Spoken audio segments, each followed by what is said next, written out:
भारत का ऐतिहासिक ग्रंथ महाभारत कई रहस्यों से भरा हुआ है। इसका प्रत्येक पात्र कई रहस्यों से भरा हुआ है। महाभारत को पंचम वेद भी कहा जाता है। यह ग्रंथ हमारे मन और प्राण दोनों में ही बसा हुआ है। यह ग्रंथ भारत की राष्ट्रीय गाथा है।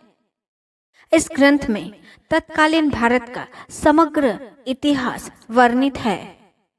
अपने आदर्श स्त्री पुरुष के चरित्रों से हमारे देश के जनजीवन को ये प्रभावित करता आ रहा है। भारत में सैकड़ों पात्रों, स्थानों, घटनाओं तथा विचित्राओं और विडंबनाओं का वर्णन है। महाभारत में जितने भी प्रमुख पात्र थे वे सभी देवता, गंधर्व, यश, रुद्र, पशु, अप्सरा, राक्षस तथा ऋषियों के अंश अवतार थे। उनमें से शायद ही कोई सामान्य मनुष्य रहा हो। भारत के आदि पर्व में इसका विस्तृत वर्णन किया गया है। आइए जानते हैं कौन सा पात्र किसका अवतार था। 64 कला से पूर्ण और अष्ट सिद्धियों से पूर्ण श्री कृष्ण को विष्णु का अवतार माना जाता है। माना जाता है कि वे पिछले जन्म में मनु थे। इन्होंने सहस्त्र कवच नामक राक्षस का वध ने अंश अवतार के साथ किया था। महाबली बलराम शेषनाग के अंश थे। तब कंस ने देवकी वासुदेव के 6 पुत्रों को मार डाला। देवकी के गर्भ में भगवान बलराम पधारे। माया ने उन्हें आकर्षित करके नंद बाबा के यहाँ वास कर रही रोहिणी जी के गर्भ में पहुंचा दिया था। इसलिए उनका नाम संकर्षण भी था। बलवानों में श्रेष्ठ होने के कारण उसे बलभद्र भी कहा जाता था। कृष्ण के बड़े भाई होने के कारण उन्हें दाऊ भी कहा जाता है। राम जी का विवाह रेवती से हुआ था। भगवान बलराम तटस्थ होकर युद्ध में तीर्थ यात्रा के लिए चले गए।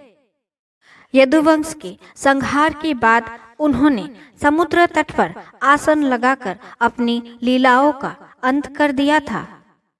भीष्म कृष्ण के बाद आता है। भीष्म का महाभारत के प्रमुख पात्र में से एक थे। जीव नामक वसु ने ही भीष्म का अवतार लिया था।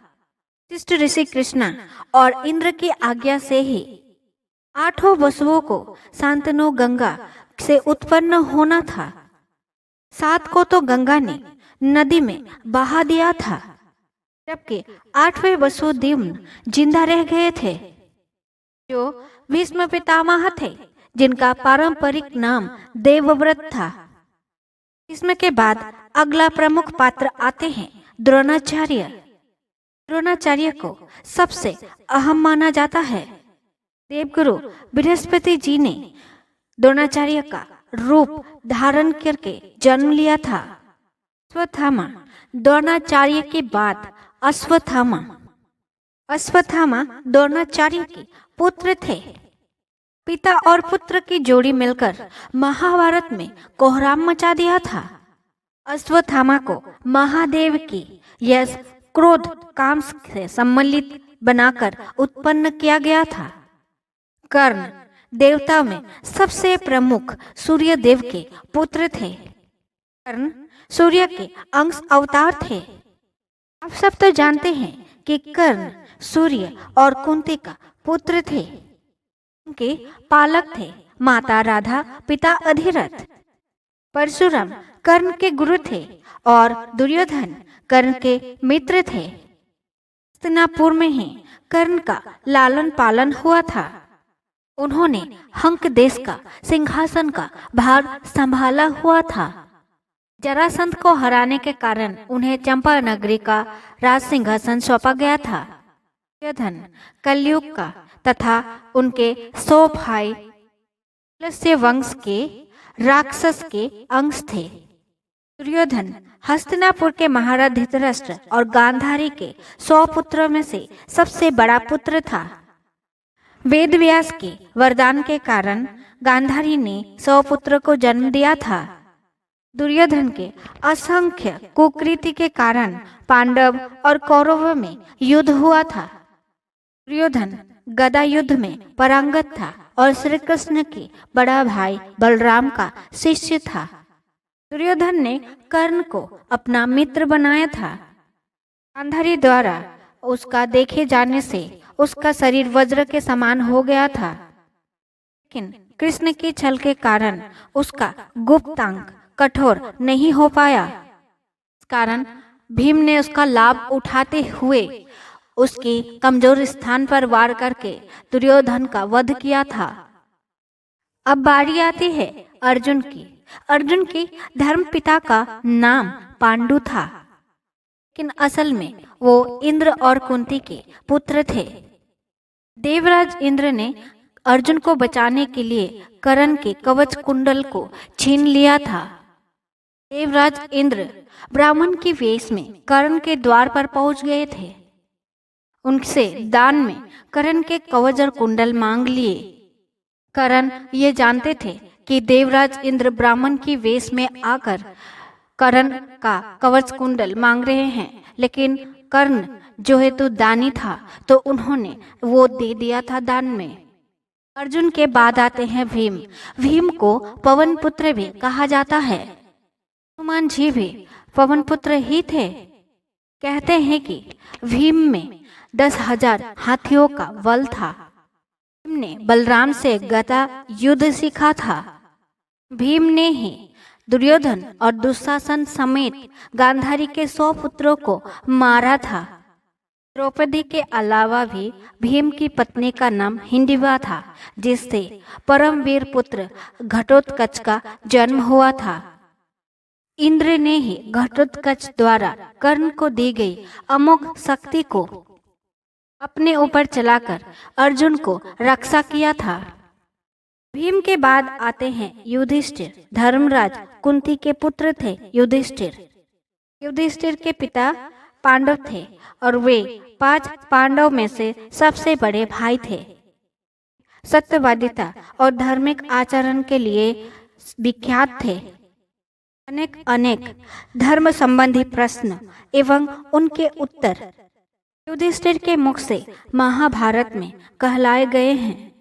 उनके पिता धर्मराज ने यक्ष बनकर सरोवर पर उनकी परीक्षा भी ली थी। द्रौपदी के अलावा भी उनकी देवकी नामक एक और पत्नी थी।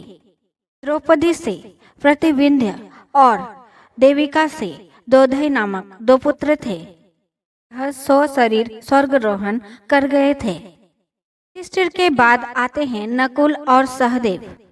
ये 33 देवताओं में से 2 अश्विनी कुमारों के अंश से उत्पन्न हुए थे। ये 2 अश्विनी कुमार थे, एक नासत्र और 2 दशत्र। सहदेव त्रिकालदर्शी था। उसने महाभारत में होने वाले युद्ध और घटनाओं को पहले से ही जान लिया था, लेकिन श्री कृष्ण ने उसे किसी को भी बताने से इस घटनाओं को मना कर दिया था। कृपाचार्य रुद्र के एक गण ने कृपाचार्य के रूप में अवतार लिया था। कृपाचार्य ने महाभारत के युद्ध में एक अहम भूमिका निभाई थी। शकुनी द्वापर युग के अंग से शकुनी का जन्म हुआ था। शकुनी ही थे जो महाभारत युद्ध करवाए थे। शकुनी की भी अपनी दुर्भरी कथा थी। अरिष्ठा के पुत्र हंस नामक गंधर्व धृतराष्ट्र तथा उसका छोटा भाई पांडु के रूप में जन्मे थे। धृतराष्ट्र पैदाशी अंधे थे। कुंती और मद्री पांडवों के पिता पांडु की पत्नियां थी। कुंती और माद्री के रूप में सिद्धि और धीतिका का जन्म हुआ था। गांधारी राजा सुबल की पुत्री थी। गांधारी शकुनी की बहन थी और उनका विवाह हुआ था राजा धृतराष्ट्र से जो अंधे थे। मणि और द्रौपदी राजा भीष्मक की पुत्री रुक्मिणी के रूप में लक्ष्मी जी और द्रौपदी के रूप में इंद्राणी उत्पन्न हुए थे। दर्शकों, यह वीडियो यहीं तक। अगर आपको यह वीडियो पसंद आया तो लाइक करें, चैनल पर नए हैं सब्सक्राइब करें और आगे शेयर करना ना भूलिएगा। धन्यवाद।